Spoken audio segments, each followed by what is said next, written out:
Ви благодарам. Најпрвим да ги поздравам сите што дојдоа на оваа трибина. Па 3 дена веќе ние говориме фактички преку промоцијата на тој мој последен роман Папокот на светлината токму на таа тема. Дека светот се престорува полека во еден агресивен звер кој од сите страни напаѓа и ги урива елементарните столбови на хуманитетот и веќе се престорува влегуваме во една доба на постхуманитет. Тоа е и темата на мојот роман и затоа јас и прифатив некако во серија да дојдам на оваа ваша трибина. Прво сакам никој да не ми се лути за ставовите што ќе ги изнесам, затоа што секое живо суштество има право да ги соопшти своите ставови, што само покажува дека има право на избор. Ако некому не му се допаѓа мојот избор, едноставно мора да ме остави да продолжам по тој пат по кој што сум тргнал, ако не чини, брзо ќе се вратам. Тоа е сигурно. И така и во животот. Најпрвен, зошто не за сексуалното образование? Знаете, 59 години имам и чувствувам дека во последниве 15 години како некој да го качи целото човештво во Формула 1 и дека се движиме со таква брзина, во која веќе стануваат непрепознатливи објектите околу нас.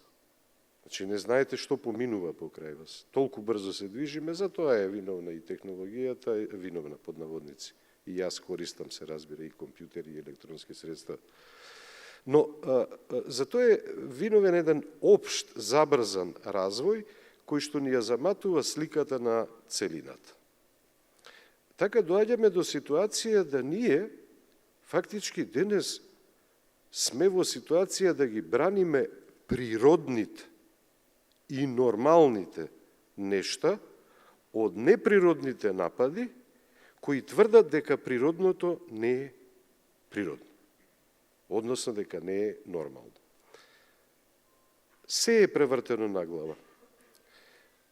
Вака, зошто сексуално образование?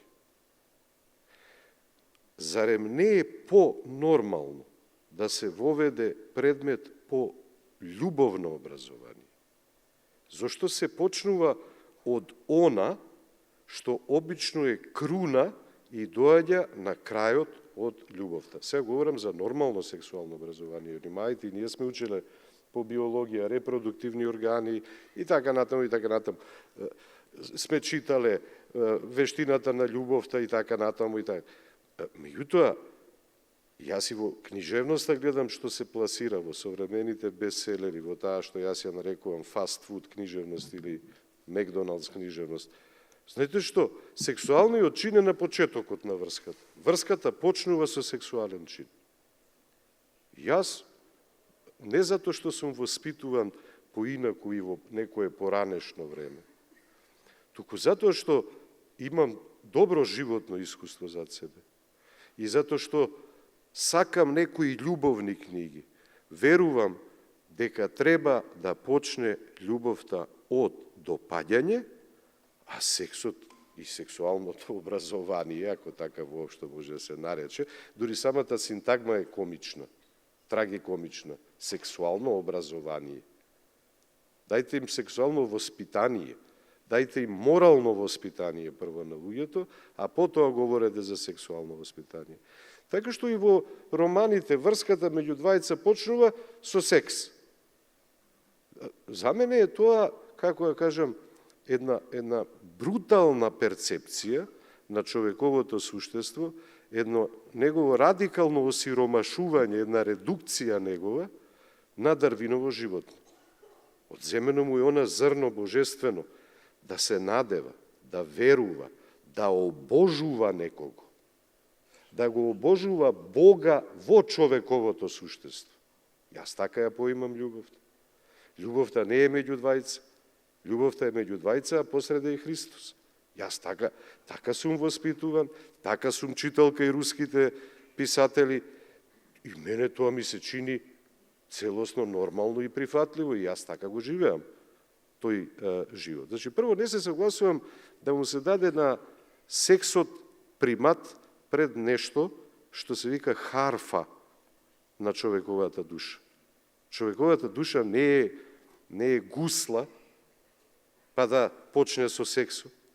Таа има жици, таа е харфа, тоа се емоции, тоа се сенчење од емоции, тоа се избори на партнери и брак, склучување брак, например.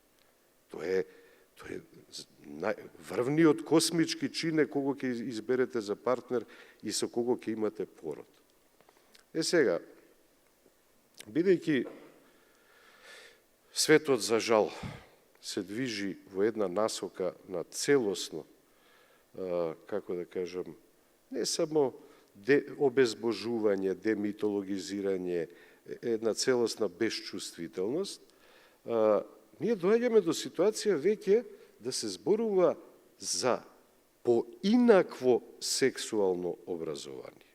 Значи, сега веќе не говориме ни за ова, што прво го споменував, туку веќе се шпекулира, и тоа е веќе климакс на тој, како би рекол, на таа антрополатрија, на таа самовљубеност на човекот сам во себе, се доаѓа до тоа во најинтимното нешто, а тоа е таа харфа, душа на човекот, да се внесуваат идеолошки поими како што е право. Ти имаш право на избор. Моето дете, 4,5 години, Григор, се враќа од градинка и ми вели вака. Тате, вика, денеска учителката ни каже, треба да одиме во машкото веќе, машките во женското, да си ода женските, нели? Но кога ќе пораснеме, ние ќе можеме да избираме, нели, што да бидеме. Знаете, со се можем да се согласам. Сум бил авангарден уметник во младост. Сум сакал и да се лудирам, и да се глупирам, и да бидам авангарден, и да бидам надреалист, и да бидам... Меѓутоа, да се согласам со релативизација на клучните, темелни вредности на хуманитетот, на човековото суштество, тоа не може. И тоа никој нека не го бара од мене. Нека бидам прогласен и за конзервативец, и за старомоден, и за, не знам, ретрограден и така натаму. Оти внимавајте, се почна со Ниче и неговото поколение, постмодернисти, од кои јас признавам во младоста бев воодушевен. Знаете, дека нема стабилни идентитети, дека идентитетите се лизгави и постојано во развој и така натаму, сето тоа убаво звучи, меѓутоа, кога го применувате на идентитети, а не на клучни аксиолошки вредности, не можете да релативизирате столбови на човештвото. Еве ќе ви објаснам, во архитектурата е тоа јасно. Без разлика што е зградата по идентитет, дали е црква, дали е болница, дали е дом на култура, не ја држи идентитетот, не ја држат столбовите, арматурата. А двата основни столба, односно 4 основни столба на човештвото се добро, зло, машко и женско. Јас како писател, како човек кој се занимавал со антропологија, кој предавал тоа, цврсто верувам во тоа, не можете да ги релативизирате поимите на доброто и злото, на машкото и на женското. Вие можете и има сознание, нели во психологијата, дека душата на човекот се состои од два дела, од анимус и од анима, меѓутоа дека едниот доминира и преовладува. Има и такви учени.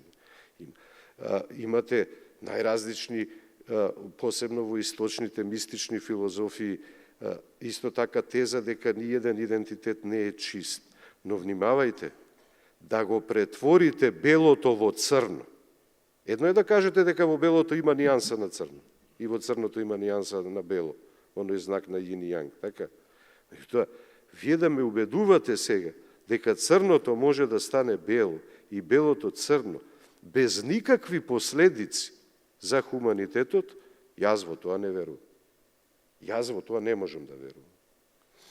Еве, таа тема, сега ќе скокам од тема на тема, за да бидам малку и пократок, да речеме, истополов брак. Знаете што се користи веднаш? Човековото суштество има право на тоа. Демократијата не научи да имаме право на се. Дури да имаме право и на собствено самоубиство. А ве молам, дали некој го читал Достоевски? Дали некој знае судбината на Кирилов и неговата теза дека врвниот чин на слободата е самоубиството? Самоубивајте се ако ви е тоа слобода. За мене слободата не е тоа. И не можам да едноставно да се согласувам на такви нешто. Или, гледайте се, што ни направи таа постмодерна од Ниче, таткото е фактички прадедо на таа постмодерна филозофија, која говори дека идентитетите се нестабилни, нема чисти идентитети и така натаму, а тоа знаете што значи? Нема вистина. Ако нема вистина, нема ни правда и се е дозволено. Ако се е дозволено, знаете што се случува, нели? Или внимавајте, еве, значи, нема стабилни идентитети, нема една вистина. Холивуд почна да ги рехабилитира. Сите зли ликови од моето детство, од цртаните филмови, со образложение дека некој и ним им сторил зло и затоа се тие такви сега зли. Тоа е една толку суптилна пропаганда во име на злото, да се оправда, да се джастифицира злото. Знаете, што тоа фактички значи кога моите деца го гледаат? Сине, не постои зло и нему некој му направил зло. А што тоа значи? Можеш и ти да правиш, сине, зло, затоа што и тебе сигурно некој ти направил зло. Извинете, моралната копча е изгубена тука. Не мора да биде тоа религија. Основната морална човечка копча на хуманитетот е изгубена. И нормално, кога е така, кога е се дозволено, кога нема една вистина, кога постмодернистите кои излегува од шинелот на Ниче, неговите внуци, па пара внуци, па дури и мене ме става едно време во постмодерни писатели, што воопшто не ми беше кејф, нели? Кога така ќе се постават работите, нема една вистина и што се случува? Гледам на телевизија фудбал, не знам која година беше, има прекин, нели, на тоа, како се вика, на играта, оди реклама. Автомобил на годината Рено Клио. Добро, гледам понатаму. Следува нов прекин. Автомобил на годината Ситроен тој и тој. Па пак па трет автомобил. Автомобил на годината БМВ. Јас се јавувам кај еден пријател кој се разбира од автомобили и му велам, жарете, молам, објасни ми кој е автомобил на годината. Па вика, сите се е точно. 3 вистини има, значи. 3 вистини. Како велам се е точно? Па се е точно затоа што, вели, Рено е најдобар според потрошувачката, Ситроен е најдобар според амортизацијата и лежењето на патот, а не знам БМВ затоа што првиот сервис му доаѓа на... не се расипува. Па таква парциализација на вистината, на вистина доведува до комплетно изместување на сите вредности. И затоа ние денес говориме овде за нешто што според мене се граничи со како да кажам, подвиг, вие да докажувате дека ненормалното не може да биде нормално, вие веќе во известен степен се вклучувате во тоа лудило. Истополов брак, така? Да ве прашам, дали некој размислува дека и да се дозволи усвојување на деца во истополов брак, ако се мажи во прашање, да речеме, што правиме кај тоа дете, кој ќе ја создаде митолошката, символичка представа за мајчината дојка. За она што е плодност, за она што во речниците на символи се толкува како знак на мајчинство. Што со Богородица и со млекопитателница и со што воопшто со поимот на хранењето, на мајчинството, на не знам, едноставно што со поимот на семејството. И мене ми се чини дека јас сум пишувал и многу поостри колумни од што сега говорам и сум се расправал за тие теми, моите стави се апсолутно јасни тука. Јас сум тука апсолутно чист. Мене ми се чини дека сето ова е насочено, тие идеи за наводни слободи и права. Еве ви ги, ќе ги добиете. Но тоа е насочено да се уништи семејството.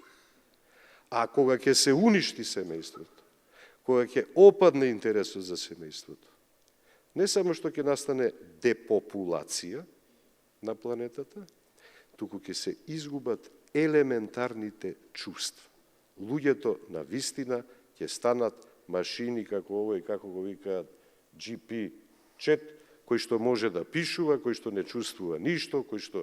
Значи, немојте, сакам да кажам, се играме со опасна работа. Кога и да се играл човекот со нешто што не е негово дело, со нешто што не го создал, со нешто што му е дадено од некого, направил глупост. Го отвори атомот, направи атомска бомба. Таму кај што не требаше да чепка. Да не говориме за други глупости. Се чепка во она што е основа на фертилитетот, на родност, на она што треба да буи и да расте, на она што е живот. Па кој го создал тоа за јас да го менувам? Јас ли сум го создал? Едноставно немам право на тоа. Настрана што, ви велам, половина од книжевноста и од уметноста ќе падне во вода. Сите архетипови, сите митови за женското, за машкото, за плодноста, за Бога, за возвишеното, за сето тоа ќе се редефинира.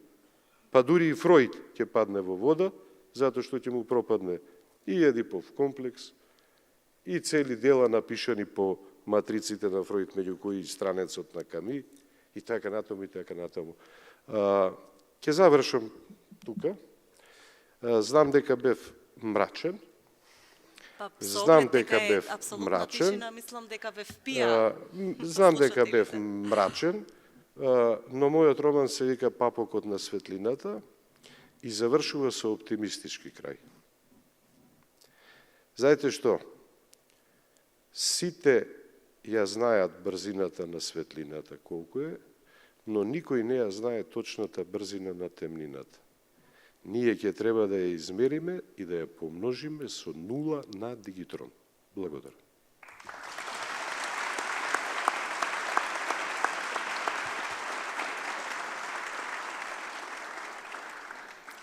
Ви благодариме, професоре, на овој инспиративен говор.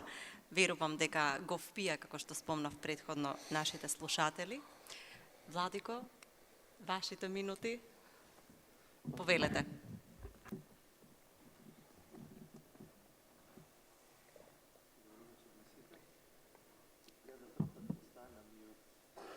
Перспектива, бидејќи сакам сето она што ќе го говорам да го илустрираме за да ни биде на сите појасно и на аудиториумот, но и на оние што ќе проследат трибината на YouTube и на интернет. Пред да почнам, еве ме ставивте во мисла со последната ваша констатација дека бевте мрачен. Мрачна е темата. Нас не туркаат во смртна темнина. И да се констатира дека некој не тера да пребиваме и да живееме во темнина е крик за светлината. Тој целта на оваа трибина.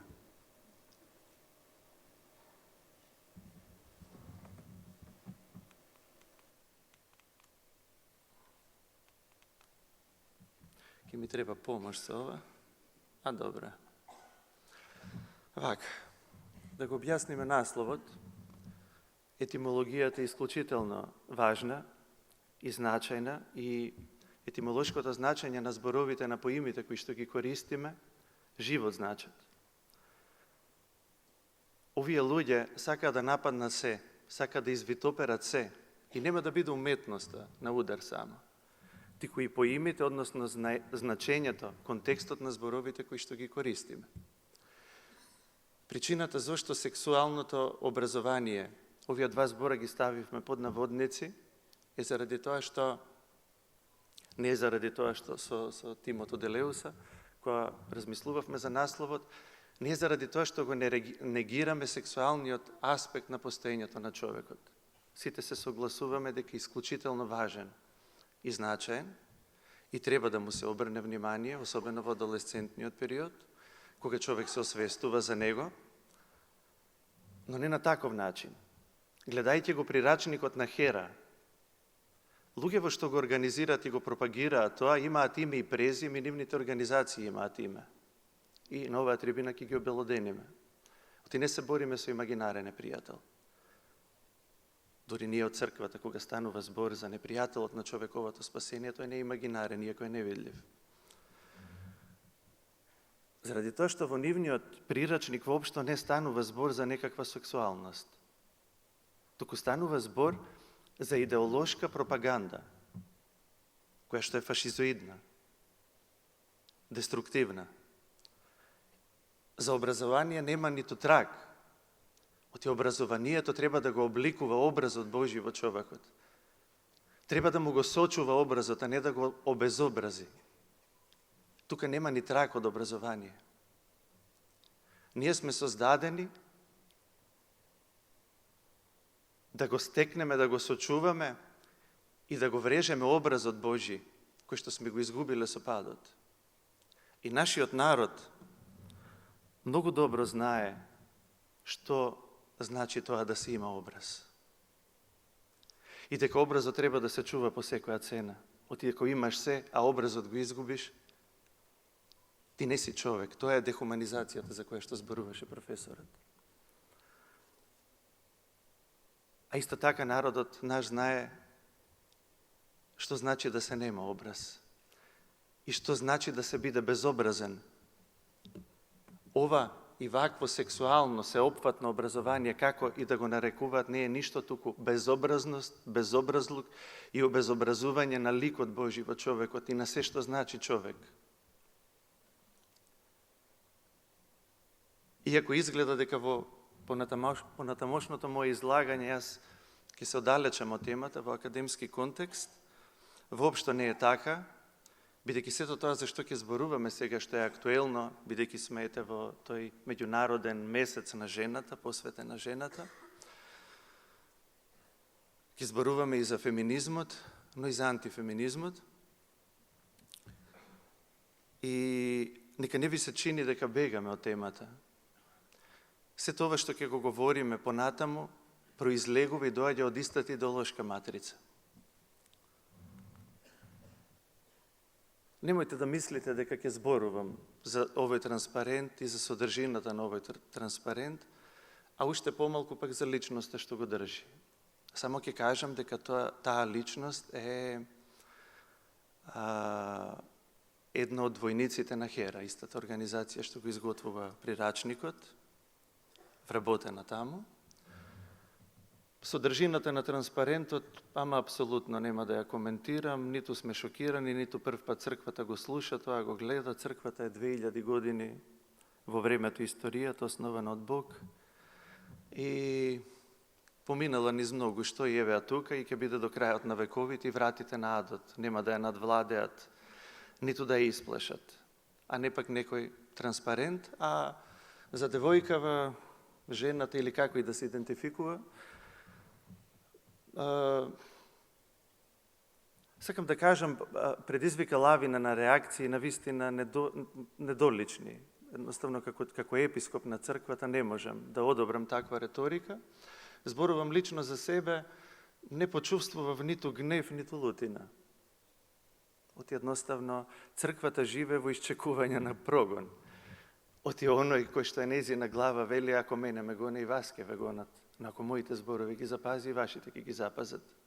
Зборовите Христови, зборовите на оние што го следат на црквата ќе останат. Ова е ветар и магла. А за оваа личност, првично после горчината што ја чувствував, сега чувствувам само огромна тага и сожалување. Толку за овој транспарент. Инако кога сме кај имињата и кај презимињата, пред неколку дена Ирена Цветковиќ, извршен директор на коалиција Маргини, понатаму ќе ви објаснам за која организација станува збор и која е Ирена Цветковиќ, важно е да знаете дека изјави дека стои зад секој од овие транспаренти, ги нема пишувано лично, туку стои зад нив. А воедно нејзината коалиција е организатор на овие антифеминистички протести. Нема да ги нарекувам феминистички, каква и бура и лавина да предизвикаат, и ќе објаснам аргументирано зашто ова не е феминизам и не е феминистичко движење, туку е срам за жените, прогон на жените, обезобразување и обезличување на сето она што значи жена, во најпозитивен контекст. Видете ги овие транспаренти кои што бодат во очи, кои што се во првите редови. Вистинскиот феминизам е трансфеминизам и ги вклучува и сексуалните работнички. А таму некаде во позадина вели не си феминист ако не се бориш и за транс жени. Какви се тие жени? Тоа се жени со машки гениталии меѓу нозете. На тоа ли се сведе феминизмот?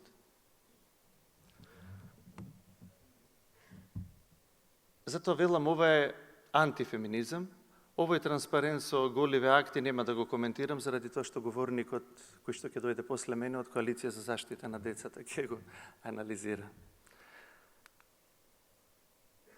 И еве Ирена Цветковиќ,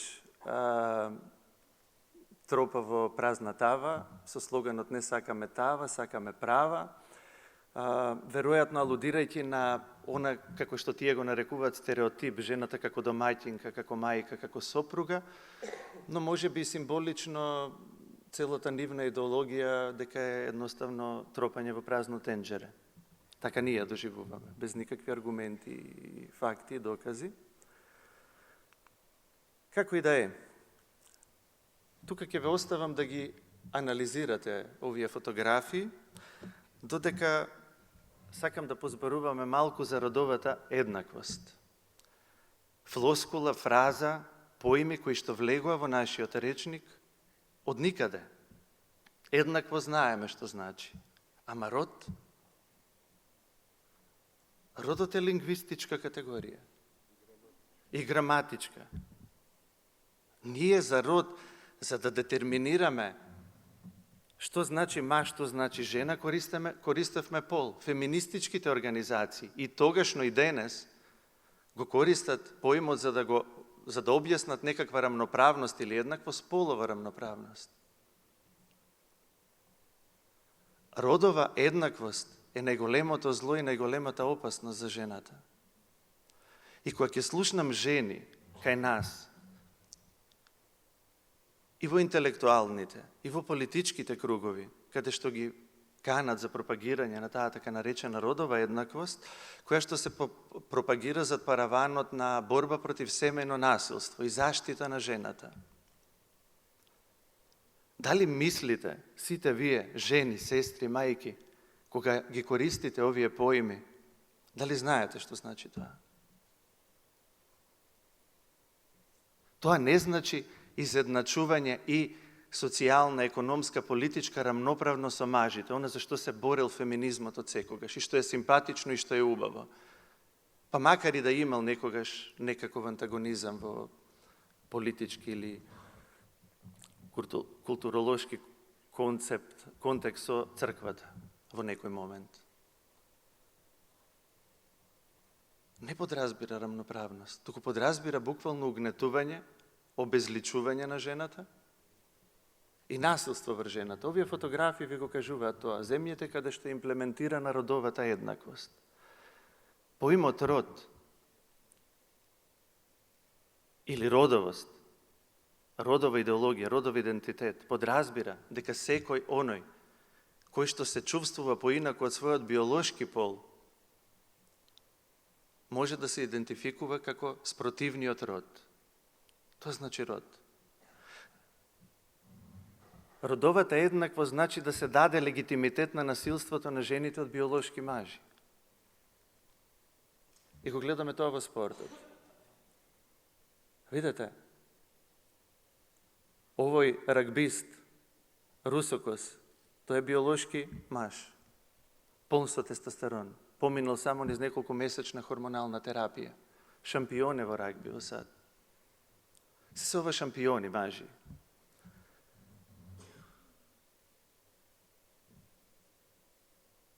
Што е ова ако не насилство на жената? Видете го овој биолошки маж кој што ја гуши оваа раскрвавена жена. Каде е тука рамноправноста? Во спортот постои машки, постои женска дисциплина. Прв пат гледаме вакво нешто, ваква накарадност. Заради тоа што колку и да зборуваат за некаква еднаквост, постои сериозна дистинкција и разлика помеѓу мажите и жените. Тоа не значи дека доминираат едните, а другите се субординирани. Постојат карактеристики во кои жената апсолутно доминира. И обратно. Но во однос на физичка сила и снага, таа е апсолутно немоќна. А доминантноста и силата на мажот не му е дадена како предност, туку му е дадена како акт, како аспект на љубовта, за да ја заштити, за да ја прегрне жената. И за да ја заштити од се што може да ја напакости. Ирена Цветковиќ со незиното антифеминистичко движење се бори за насилство врз жените. Родовата еднаквост. Тој збор не смеете да го изговорите. Особено вие, драги жени, кои што сте во политиката и на кои што се подпираме и кои што сме ве испратиле да ја представувате нашата волја и мислење во собранието. Читајте и истражувајте. Родовата еднаквост не значи исто што и полова рамноправност.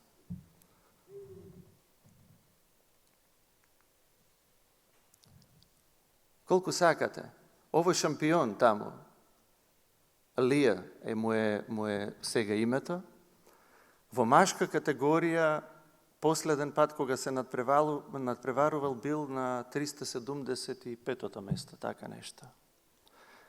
И откако транзитирал со хормонска терапија, после неколку месеци, после само 2 години е неприкосновен шампион, прво место. И нема кој може да го стигне во пливање од биолошките жени, од вистинските жени, не сакам да го користам тој нивен термин. Жената е жена. Биолошката реалност е важен аспект од тоа што значи да се биде жена или маж. Видете го овој маратонец, афроамериканец, кој што има гради имплантирано. Тој бил на 400-то место во машка категорија последен пат кога трчал. Но сега ги има згазено, ги има прегазено, ги има уништено, ги има оставено на нула сите оние жени кои што тренирале цел живот, трошеле пари, трошеле енергија и посветеност.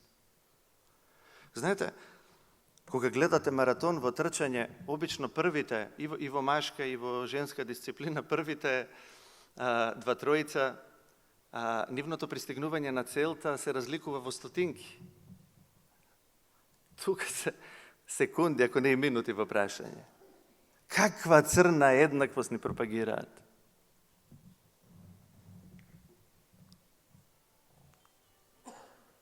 И не е само спортот.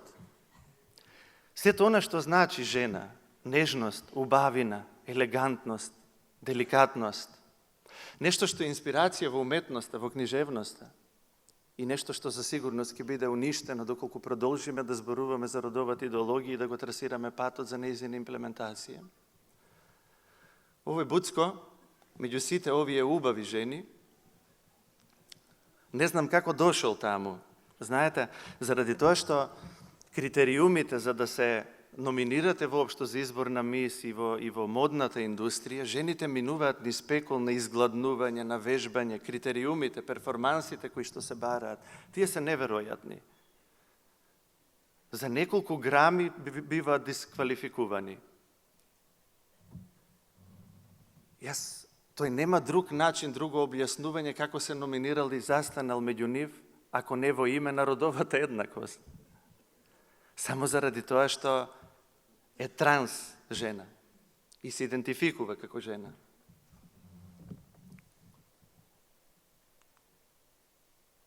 И, не знам дали се сеќавате на оној транспарент на почетокот, дека феминизмот е транс, покрај што подразбира борба за транс жените и е sex workers inclusive, дека ги вклучува и сексуалните работнички. И секоја година на овој евент што се организира на плоштадот во Скопје, ја гледаме еден од гласноговорниците Ирена Цветковиќ и сите останати околу неа, кои што зборуваат дека проституцијата е работа како и секоја друга работа.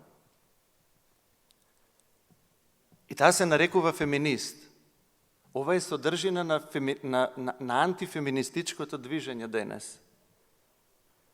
Ова е борбата за политичка, економска и социјална рамноправност со мажите? Да ја ставите жената во излог, како во месарница, да се продава како парче месо? Во садо мазо облека од кожа со камшик во раката и да повикува на насилство? Родовата еднаквост е и феминизмот на Ирена Цветковиќ борба за заштита на жената. Еве ги вистинските феминисти кои што се будат секаде низ светот. If gender is legally protected, women and girls no longer will be. И слоганот на Ирена Цветковиќ и на сите останати оваа година ќе преживеат ли жените овде? Ирена, тие не преживувале, живееле со векови овде. А сите ние, мажите и жените, во условите во кои што живееме, преживуваме и ќе преживееме. Но ако успееш да го имплементираш сето тоа што си го замислил и што ти се дава, дефинитив и оставиме простор за овие твоите новопечени, модерни жени, што би рекол Рики Джервейс, со тестиси, со пениси, дефинитивно жените нема да преживеат овде. Видовме во претходните фотографии. И сакам да обрнете внимание, ова е неколку секунди. Тука е важен многу психолошкиот аспект на овој воук тоталитаризам, идеолошки фашизам. Обрнете внимание на лицата на овие кутри девојки и жени кои што се обезличени, засрамени и изфрустрирани од има нови критериуми за женска убавина.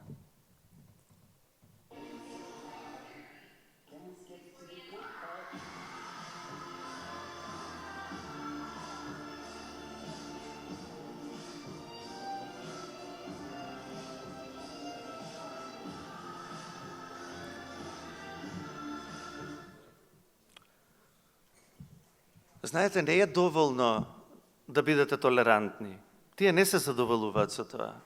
Не е доволно ни да молчите. Црквата не зборуваше ништо. Речи си да не сме слушнале ништо на оваа тема. Тие не работат како бавча. Па го видовме транспарентот. Не, драги луѓе. Овие жени, кои што се посрамени, обезличени, они сакаат да аплаудираш и да се смееш. Со тоа ќе се задоволат.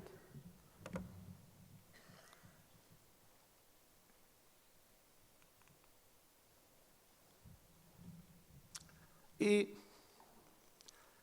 антифеминизмот на Ирена Цветковиќ, на Хера, на Хелсиншки комитет, коалиција Маргини, ќе резултира со дефинитивна победа на антифеминизмот.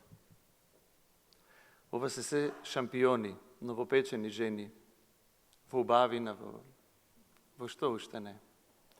Тоа е иднината на родовата еднаквост, запаметете го тоа, луѓе. Особено вие во политиката. Родовата еднаквост ни го носи ова, не заштита на жената. Што и да ве лажат, што и да ви кажуваат, апсолутно стојам за се што реков и ќе го аргументирам понатака. Ова е политичарка, американска Тулси Габард, и секако имав намера во презентацијата да ја цитирам и да прочитаме што има да каже, но ми испратија скриншот од професорката Билјана Ванковска и сакав да го споделам како таков.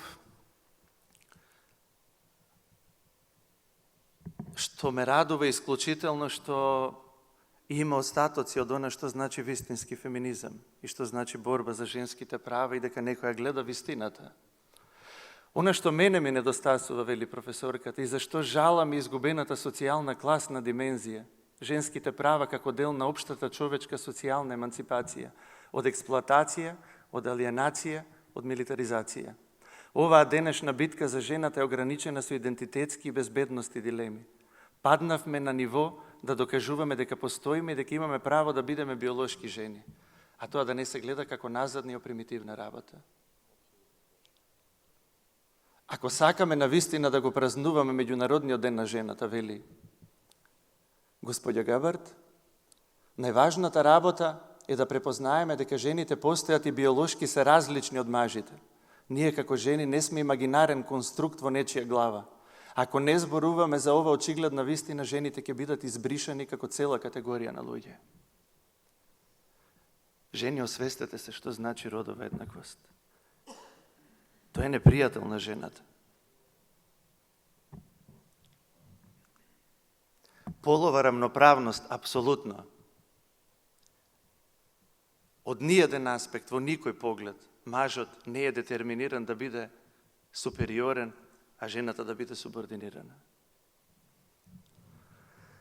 И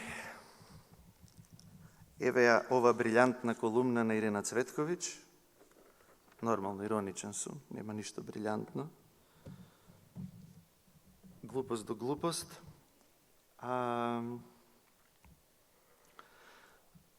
Пред да анализирам само еден дел, сакам да проговорам за целокупната реторика на овој марш.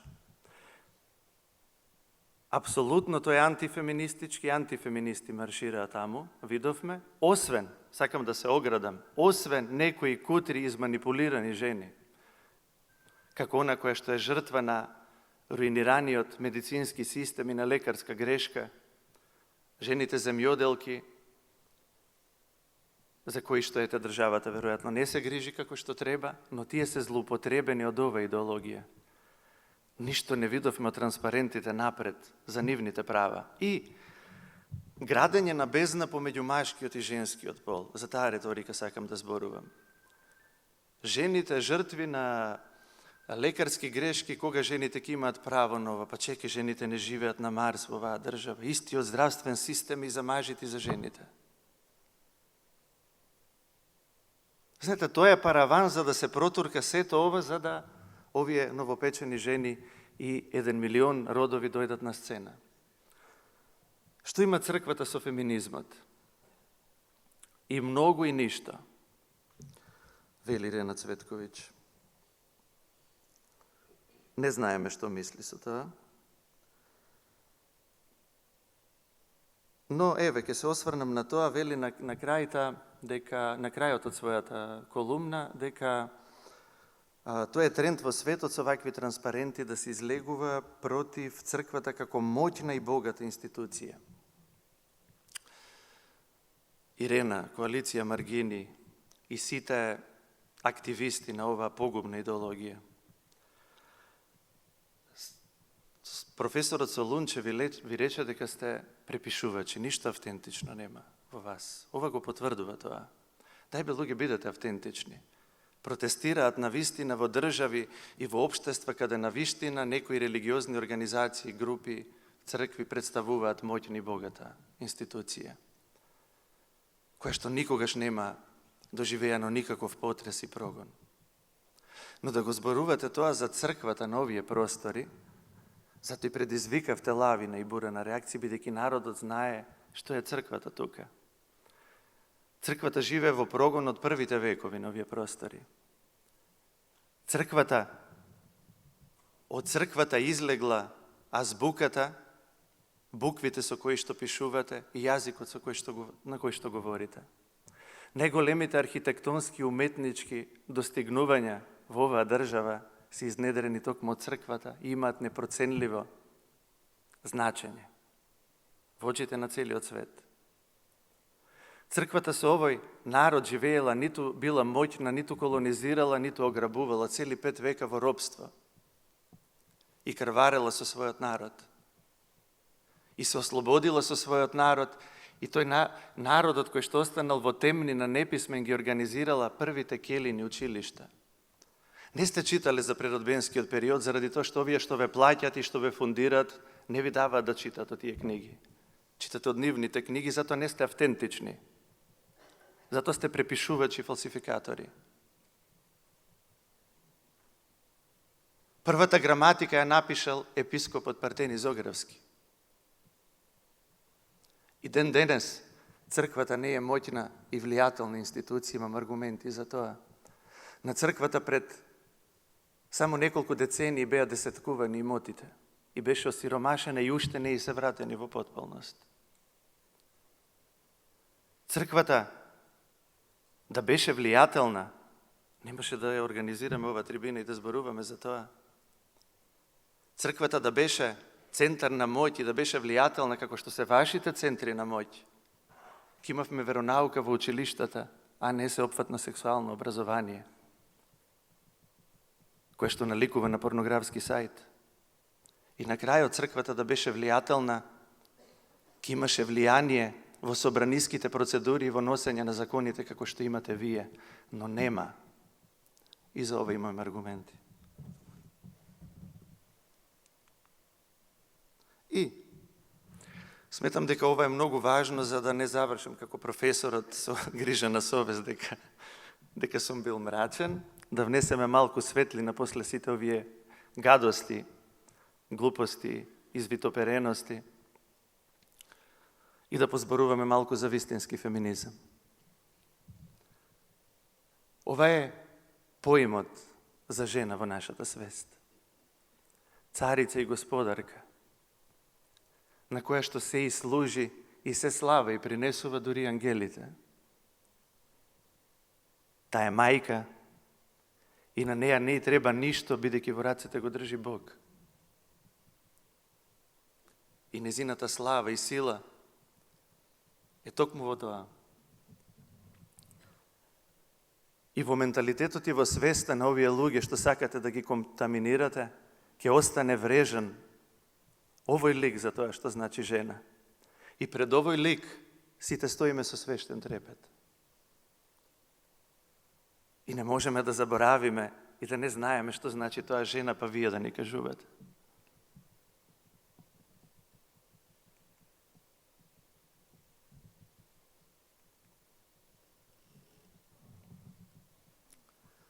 Продолжуваме повторно со кој друг ако не со Ирена Цветковиќ. И знаете, не заради тоа што сакам да се занимавам со активистите и да ги споменувам и да ги рекламираме, оти на нив им одговара да останат невидливи и како кукавички јајца да ја полагаат својата идеологија. Но зборувам и ја споменувам покрај тоа што ни обрна сериозно внимание на овој вебинар и рече дека предходната трибина, дека тоа е прв лайв евент организиран во живо и дека е загрижувачки, дека сме собрале луѓе и народ како што не може да собере ни еден културен настан или политички, така натаму, претерува нормално. Но е загрижена и треба да биде.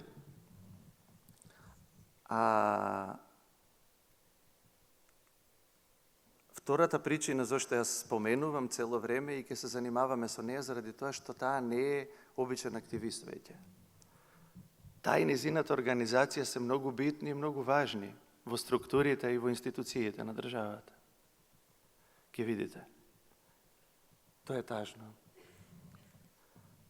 И оваа комперација, таа зборува за песимистичките и оптимистичките погледи за своите активисти.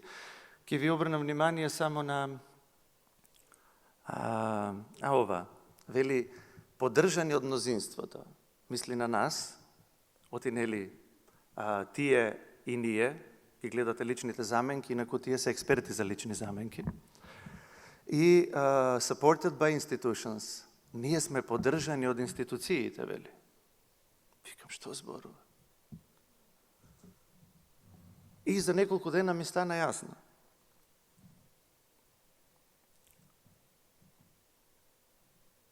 И, нели, сакам да се посмееме малку, ние шириме лажни вести и дезинформација, тие се служат со факти и со докази. Фактите и доказите се сите овие новопечени жени што ги видовме предходно.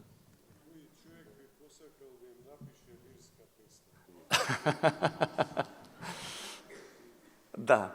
И еве, луѓе, институциите кои што ја поддржуваат Ирена Цветковиќ, а кои што за жал нас не разочаруваат и не изневеруваат. Нели кога сме веќе кај факти, кај докази, исклучиво се служиме со факти и со докази достапни за вас. Ова е сервис на собранијата. Предлог законот за изменување и дополнување на законот за матична евиденција, кој што беше вратен од процедура пред 7-8 месеци заради тоа што содржи спорни елементи и дистинкција помеѓу род и пол. И сега пред 2 месеци се враќа во процедура во сосема нова рува, заради потребите на одредени граѓани. Што ми е мене проблемот со новиот закон за матична евиденција? А не е само мој, туку на сите нас. Јас се надевав дека ова ќе го гледам и ќе го читам од тука, не можам.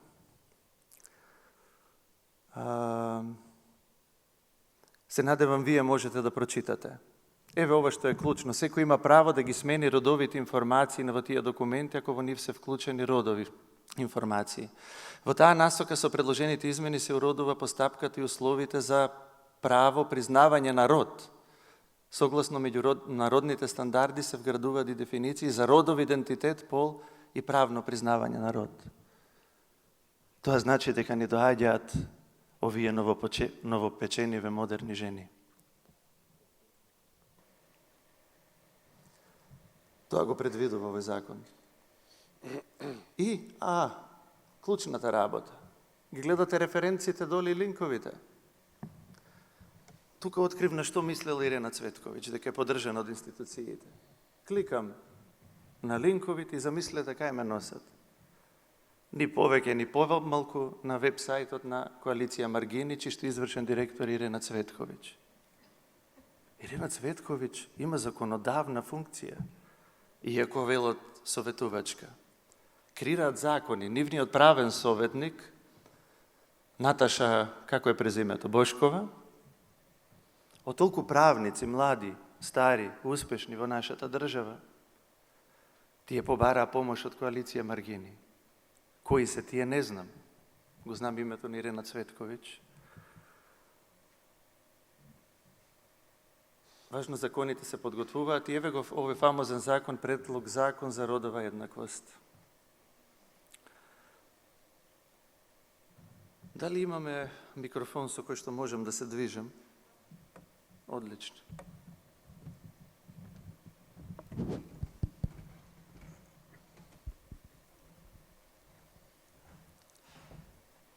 Знаете, за сите вас, што сте тука од Струмица и доаѓате на литургија, доаѓате на служби, многу добро знаете дека ова не е мој манир. Ова не е тонот и енергијата на мојата реторика, на мојот израз. Ако нешто поинаку чувствувате од тоа што го доживувате на литургија, тоа е огорченост, тоа е лутина, тоа е разочараност, тоа е шокираност и тоа е загриженост за нашите деца.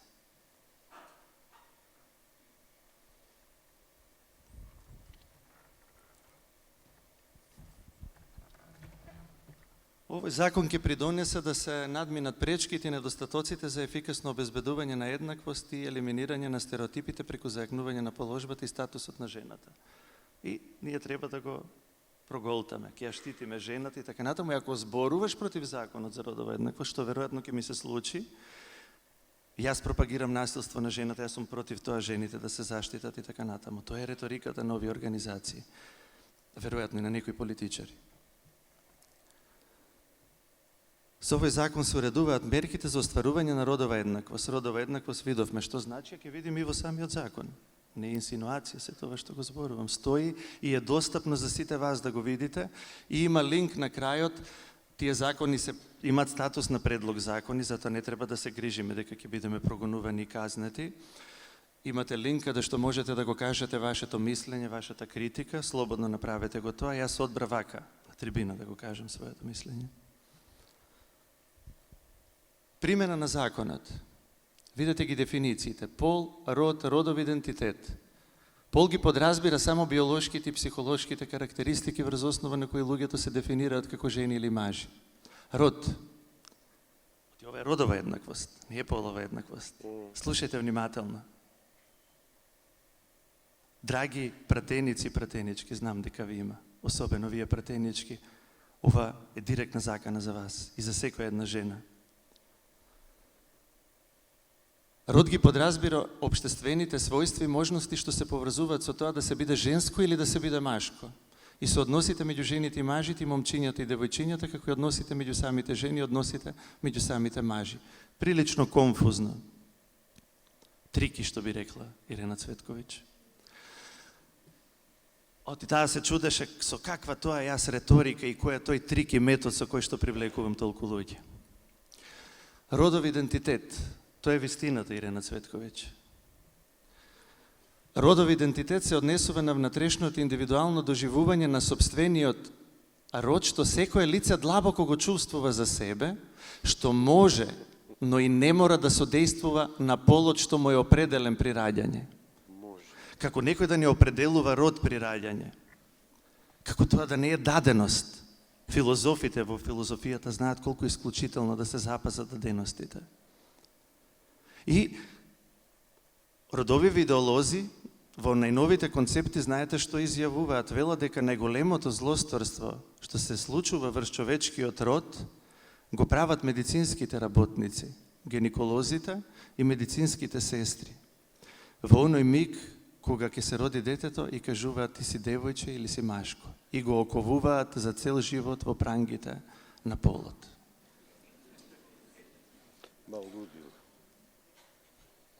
Нема да ни биде смешно за кратко време, верувайте. Како и личното доживување на сопственото тело и поинакво изразување на родот, вклучително име, облека, говор, манири и друго. Сакам да ви свртам внимание, ова е достапно, се може да се провери. Нели кога сме веќе кај фактите и доказите и нели лажни вести. Жени, мажи, лицата со разновидни родови идентитети ги опфаќа и лицата до 18 годишна возраст. Децата. Тие се таргет група. За нив се прави ова. И видете чудо. Читајќи го законот, доаѓам до термин интерсекционалност. Никад чува. Почнав да истражувам, нели оти они истражуваат, се бават со статистики, па викам, ајде јас, знаете, морате да истражувам и каде ќе ме однесе. Овој термин ме носи повторно на вебсајтот на Маргини. Чисто директор е, погодете кој, Ирена Цветковиќ.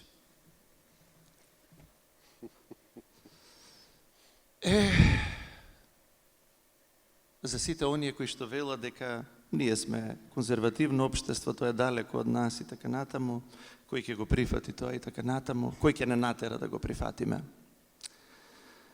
Па просечната казна е 500 евра, за тоа само ако кажеш дека жена може да биде само биолошка жена.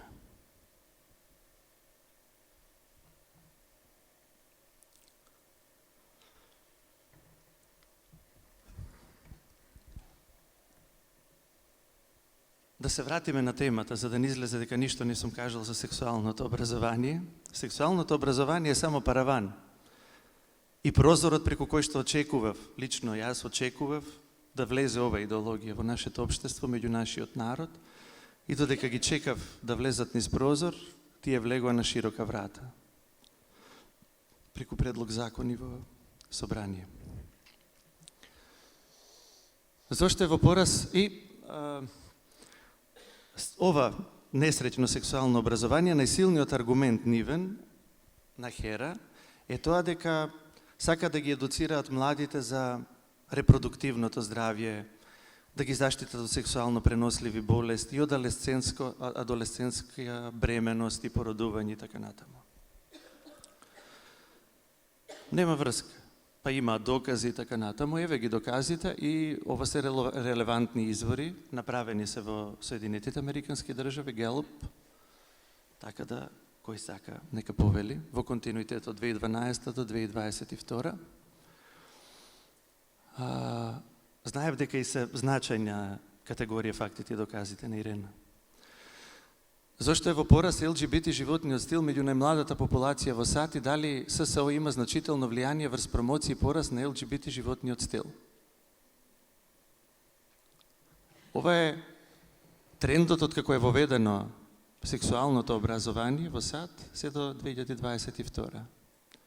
Ја гледате ова осцилација. Има податоци за тоа дали е нешто подобрено на план на сексуалното здравје и така натаму. Не, напротив. Младата популација под 18 години сочинува 50% од различните ЛГБТ ориентации. Тоа е последицата на таа крива после сексуалното образование.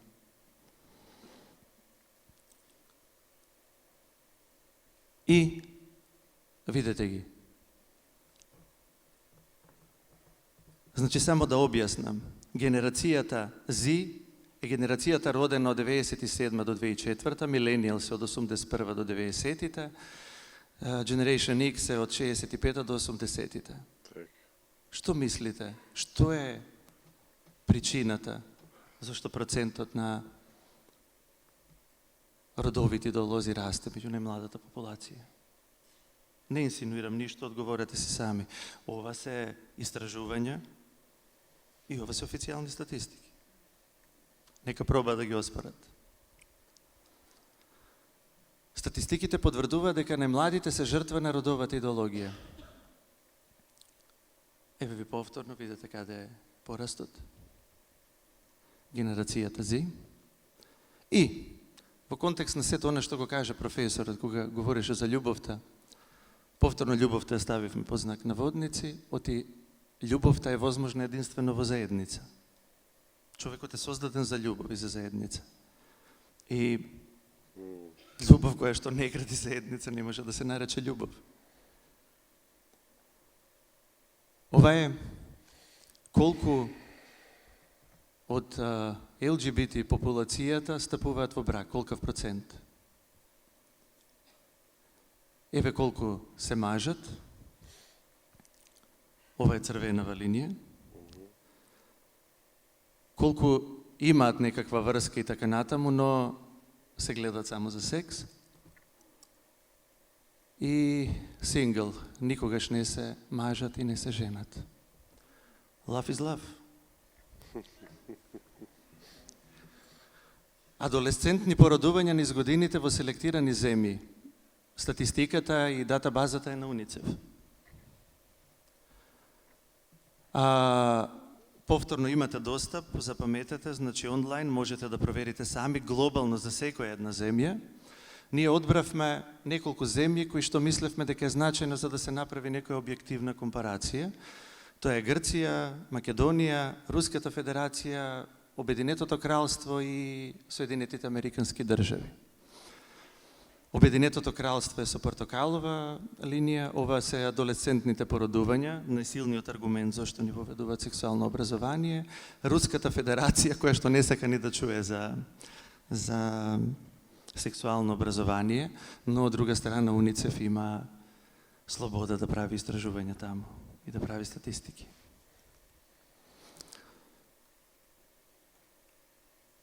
Грција има воведено во континуитет од 2011 до 2019 сеопфатно сексуално образование.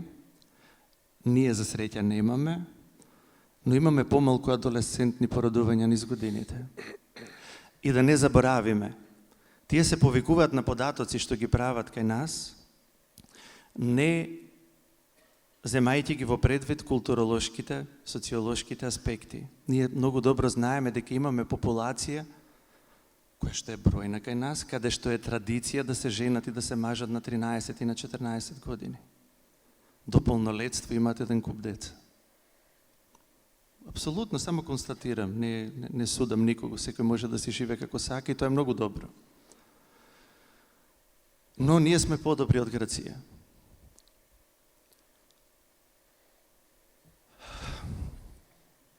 Овие фотографии треба да ни илустрираат борбата против ова идеологија низ целиот свет. Светот се буди. И еден нереализиран аналитичар и незабележан колумнист вели дека сум антизападен, предходната трибина и така натаму, нема да му го изговорам името заради тоа што сака да биде забележен на мој грб, нема да му го приуштиме тоа, веројатно ќе следи. Работата е што напротив не сум антизападен, туку моите, и кога зборувам за Западот, зборувам културолошки пред се. Мене инспирација за борбата против оваа настраност ми е ниједна друга земја туку Америка, каде што предводник на тој одбор е професорот Джордан Питерсон и родителите. И секаде се руши оваа лажна конструкција, оваа идеологија во западниот свет. И тажно е, и трагично е ние допрва да ги поставуваме фундаментите и темелите. Но имаме искуство и знаеме што се случувало во западниот свет и тоа е добриот аспект, ако има нешто добро во тоа да се биде назаден. Како што вели Рена дека сме назадни, ете тоа е доброто. Она што јас го забележав при сите овие истражувања, ова е исклучително моја констатација, моја мислење, имам право на тоа се уште.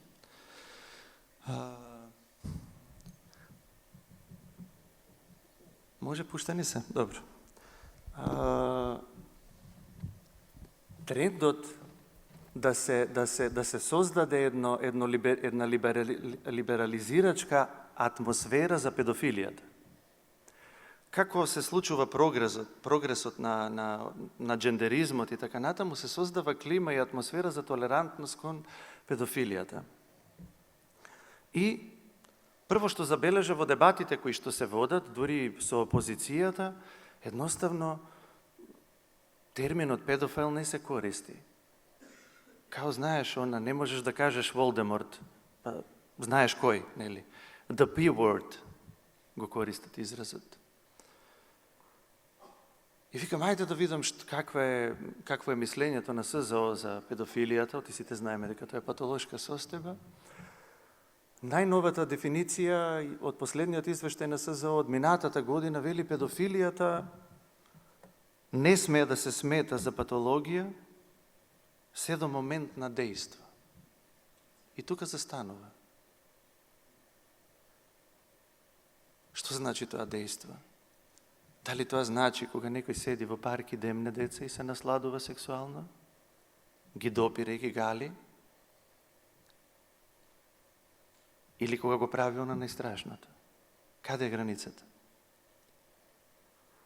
И уште една работа која што ја забележав, покрај оној P-word, никој не вели педофил, има еден израз MAP, кратенка, која што значи Minority Attracted Persons. Тоа е изразот кој што се користи. Ова не е многу ситно, знам дека не се гледа, туку чисто за да бидеме покриени, за да проверувачите на вистината и на фактите може да отидат на сајтот на нели.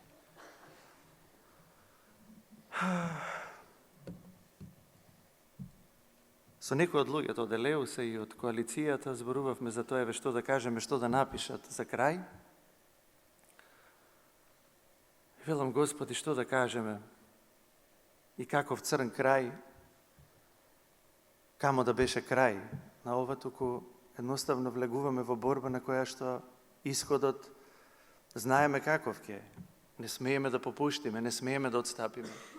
Бог се уште го љуби овој свет и пројавува доверба во него, давајќи му шанса преку секој едно новородено дете што го праќа во него. И сега кога пиевме кафе со професорот, некој од луѓето што го придружува ме праша, ова секако не го планирав, ти беше непосредно, но е интересно да се спомене, каде ја гледам причината, дали ова заговор, дали ова некаква завера и така натаму. Секако дека е, само будалите мислат дека не е и дека не е агенда. Но и кој би имал полза од ова?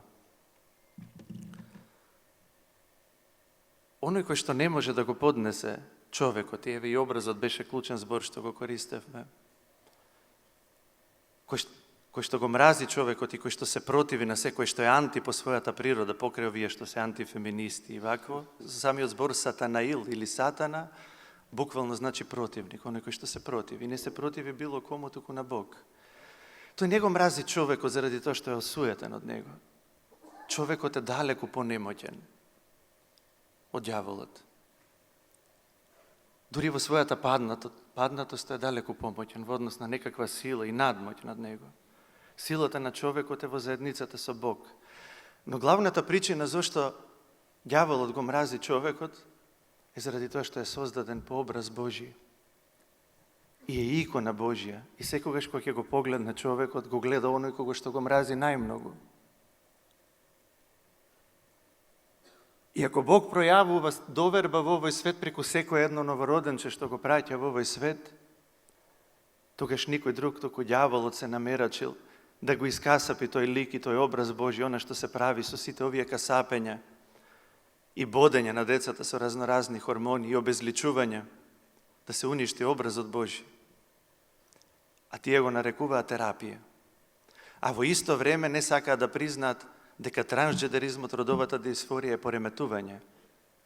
А зошто ја нарекуваш хируршка терапија, хормонална терапија? Терапија се дава на болен човек. Дајте, луѓе, ве молам, ве преколнувам, вие што сте од струката, психијатри, психолози, биолози, мораме да се обединиме, оти ова веќе не е шега.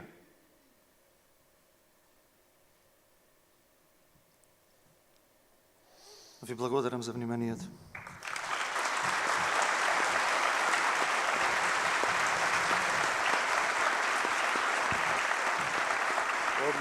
Кога овие луѓе ќе излезат од институциите на државата, активистите и граѓанските здруженија ќе излезат од образованието. И тоа ќе се случи, и ние немаме каде да одиме, станува збор за нашите деца, тие се платеници, тие работат, го одработуваат тоа за пари. Нема богатство кое што може да ни ја надомести љубовта и грижата за нашите деца.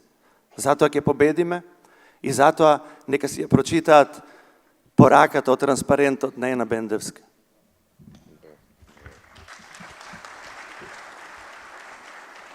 Ви благодариме, Владико. Како што спомнавте и на почетокот на вашето излагање, имаме гости на оваа трибина. Ја поканувам господја Гордана Гоџо од Коалицијата за заштита на правата на децата за свое кратко обраќање. Повелете.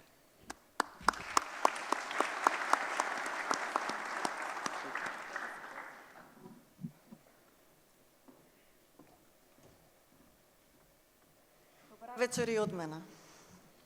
Најпрво од името на Коалицијата за заштита на децата би сакала да упатам голема благодарност до Фондацијата Елеуса и владиката Јаков Стубиски за поканата да бидеме дел од оваа трибина. Тоа навистина ни значи и се надеваме дека преку овој краток говор ќе успееме да разјасниме неколку работи кои што можеби за некои од нас се и помалку или повеќе непознати. Пред повеќе од 2 години, да, само. А тоа се извинувам каде е за слайдовите? Да, благодарам. Пред повеќе од 2 години, кога беше актуелен предлог законот за концептот, новиот концепт за основно образование, неколку здруженија и групи, меѓу кои од нас за нас преземи одговорност да го сочуваме бракот и семејството, започнаа да истражуваат и да говорат на темата за сеопфатно сексуално образование, а потоа се намножија, фала му на Бога, многу организации и поединци со кои што заедно продолживме да делуваме под името Коалиција за заштита на децата. Нема да заобиколувам многу, па затоа ќе кажам директно. Сеопатното сексуално образование е една од главните алатки за воведување на родовата идеологија, според кое нема веќе само два пола, машки, маж и женски, жена, туку секој, дури едно 3-4 годишно дете, може да избере што сака да биде. Истата ни светот е распространувана од ЛГБТИ плюс активистите со поддршка на владините институции, како што многу добро објасни и отецот Стобиски. За оние кои не знаат, ЛГБТИ плюс е скратеница за лесбејки, геи, бисексуалци, трансродови, интерполови и сите останати неодредени родови и сексуални ориентации. Така, доколку еден маж со брада, нашминкан, облечен во фустан, со високи подпетици, се декларира или само идентификува како жена, секој треба да прифати дека тој навистина е жена и да му се обраќа во женски род. Исто така, според оваа идеологија, родот, тоест полот, е флуиден и може постојано да се менува. Така што, некој може да избере наутро дека е жена, напладне маж, а навечер ниту маж, ниту жена. Еве, тоа е, ова е директно од материјалите кои ги има Хера, и еве го и нивниот одговор на моето прашање, што точно значи родов идентитет. Тие велат, родовиот идентитет се однесува на личното чувство, на собственото доживување, како маж, жена, ниту едното или и двете. Кај повеќето луѓе, личното чувство за родот се совпаѓа со полот назначен при раѓањето, тоест повеќето биолошки мажи се чувствуваат како мажи. Ако не знаете, мажите и жените кои што се идентификуваме со нашиот пол, од сега се не нарекуваат тие цисродови, значи ние сме цисродови, а останатите се трансродови. Самата оваа идеологија е контрадикторна и секое тврдење родовите активисти го пробиваат со следното нивно тврдење. Например, од една страна велат дека трансродовоста е избор, а од друга страна дека не е избор, туку е вродена. Од една страна велат дека родот и полот не се исто, а од друга страна бараат закони за легална промена на полот во личните документи, со што го изедначуваат родот и полот. Тоа исто веќе беше споменато и е дел од предлог законот за матична евиденција.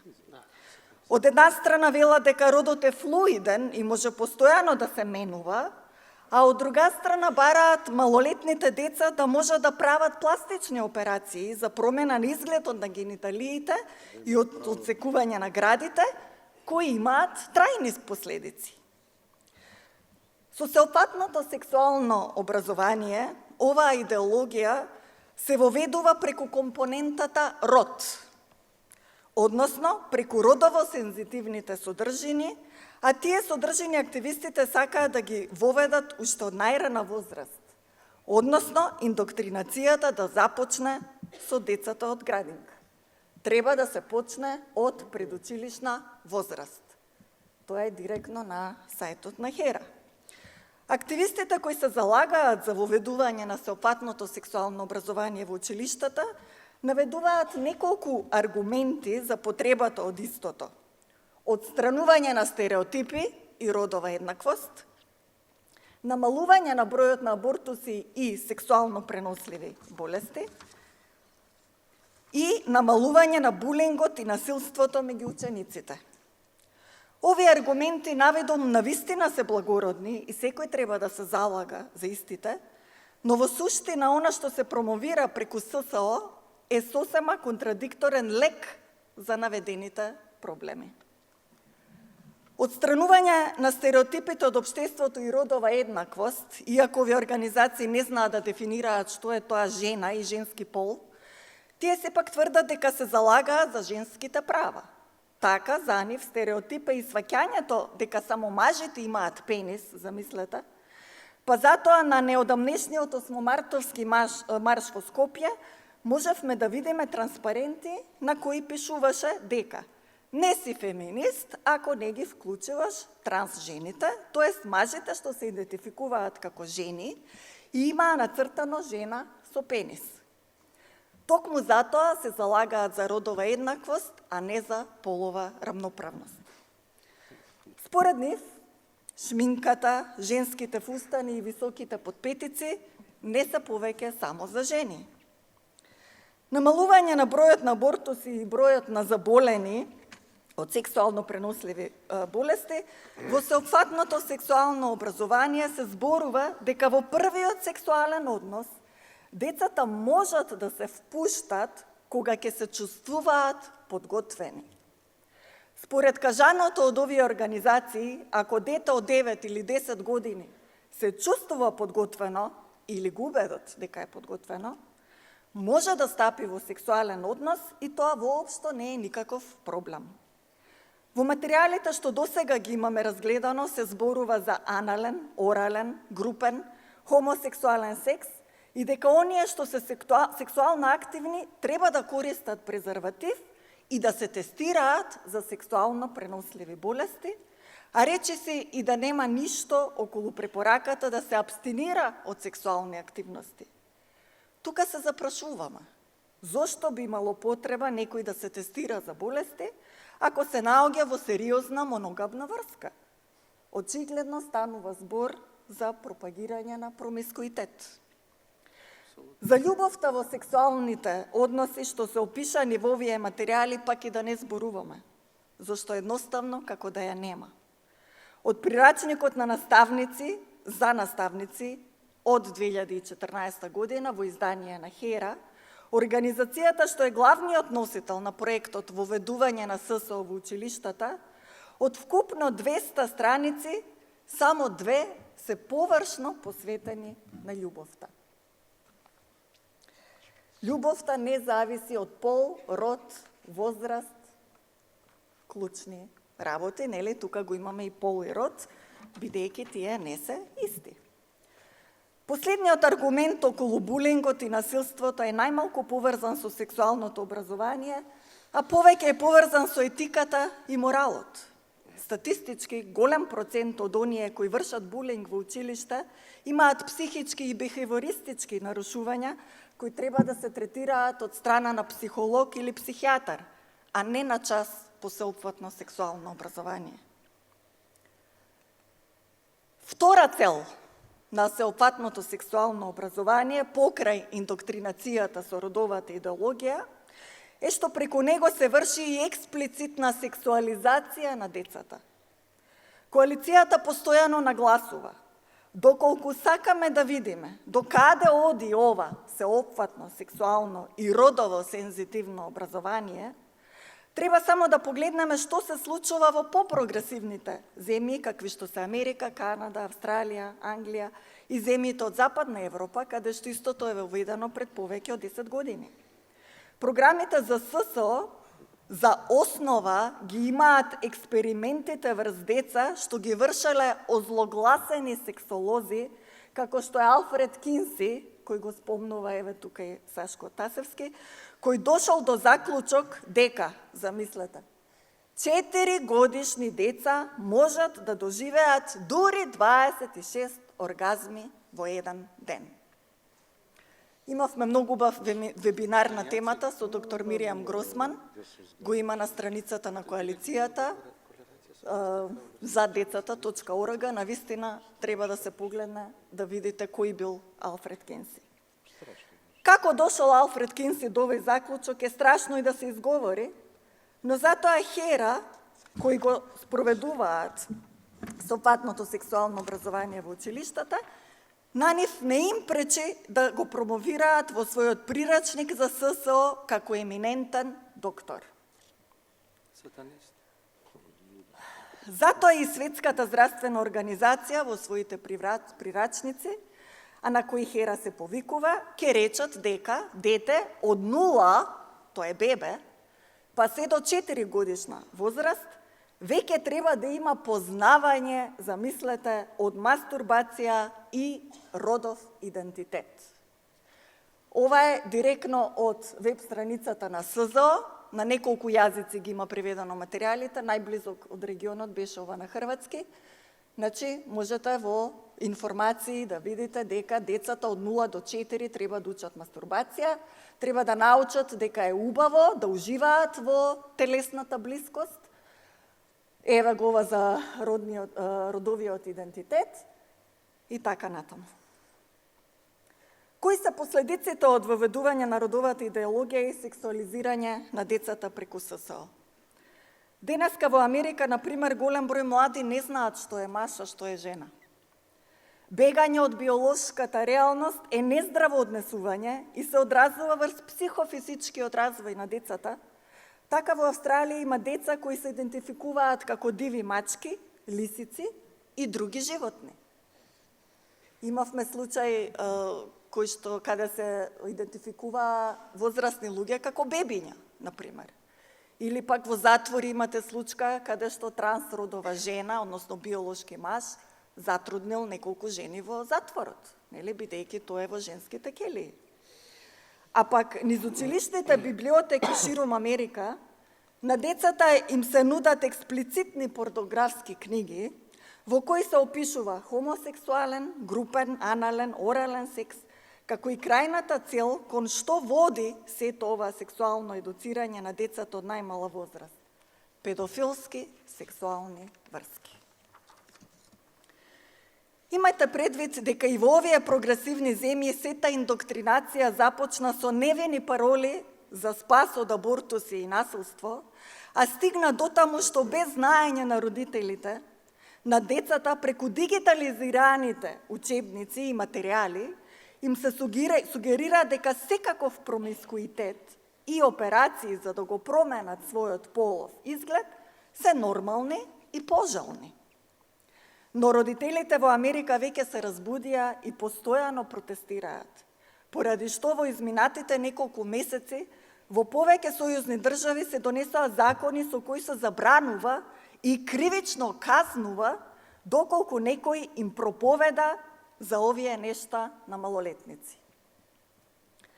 Пораката на Коалицијата за заштита на децата е: здраворазумните возрастни, особено родителите, имаат должност да ги заштита децата од оваа идеологија.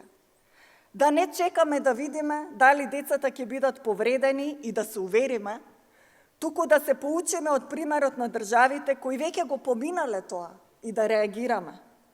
Родителите се главната движечка сила во оваа борба. Коалицијата упатува апел до родителите.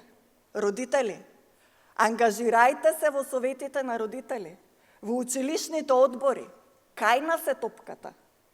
Прашувајте што се случува во вашето училиште.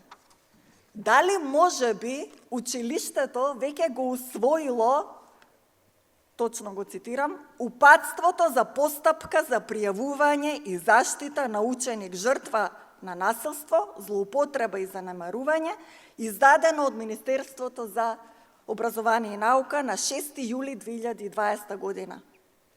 За ова упатство, Бирото за развој на образованието, заедно со коалиција Маргини, која пропагира ЛГБТ идеологија, организираше обуки на наставниот и стручниот кадар во училиштата за начините за спроведување на ова упатство. Проверете ги, веќе треба да се излезени полугодишните извештаи на вашите училишта. По правило треба да ги има објавено на нивната веб страница. Во моето училиште, во делот на обуки, пишува дека на тој и тој датум, тој и тој ја посетил обуката организирана од БРО и коалиција Маргини за спроведување на ова упатство. Во упатството воочливо е користење на зборовите ЛГБТ маргинализирана заедница, род, родов идентитет, родово базирано насилство, хомофобија, трансфобија. Како што спомена отецот, многу од овие поими воопшто не се дефинирани во ниту една законска регулатива во Македонија, а се очекува од нас и нашите деца да бидат прифатени во секојдневието. Она што најмногу упаѓа во очи во упатството е формуларот кој треба да го пополнува училишниот кадар при пријавување на насилство, каде кај белезите на детето, покрај име и презиме, возраст, стои род. Поимот пол во целиот формулар, предложен формулар од страна на МОН или бирото, не постои. Род. Кои се понудените опции? Женски, машки, транс, друго. Официјален училишен документ. Јас се прашувам и дали во свидетелството оваа година ќе има пол или род. Навистина не ми е јасно. Само закон да нема. Нема закон, ама кога ќе го донесат? Ви благодарам. Родителите можат да го спречат донесувањето на ова упатство во формата во која е предложено.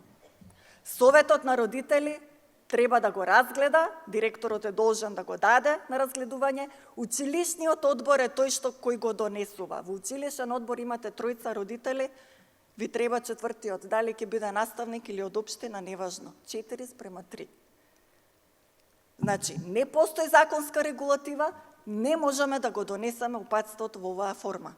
Тоа е аргументот со кој што јас настапив во моето училиште. Како почетна реакција на сите нас, нека биде, сите оние кои немаат слушнато и ја немаат подпишано оваа петиција, нека ја подпишат за заштита на децата, нели, од така нареченото сеопфатно сексуално образование, што ја можете да ја најдете на следниот линк.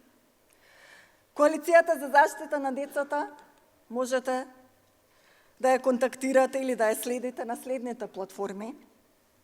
За визуелната презентација беа селектирани најпристојните фотографии. Доколку навистина сакате да го видите вистинското лице на родовата идеологија, ви препорачуваме да ја посетите Facebook страницата на Преземи одговорност. За крај, од името на Коалицијата за заштита на децата, сакам уште еднаш да му се заблагодарам на многу почитуваниот епископ Јаков Стобиски и Фондацијата Елеуса за поканата на оваа трибина и би сакала презентацијата да ја завршам со еден инсерт од комичната серија Монти Пајтон, снимен пред повеќе од 40 години, кој во тоа време беше научна фантастика, а денеска би рекла трагикомична реалност.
Значи,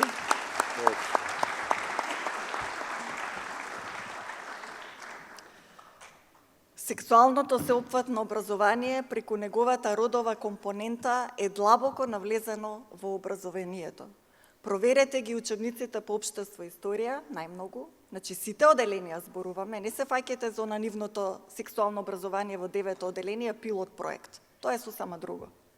Ова е родово сензитивни содржини.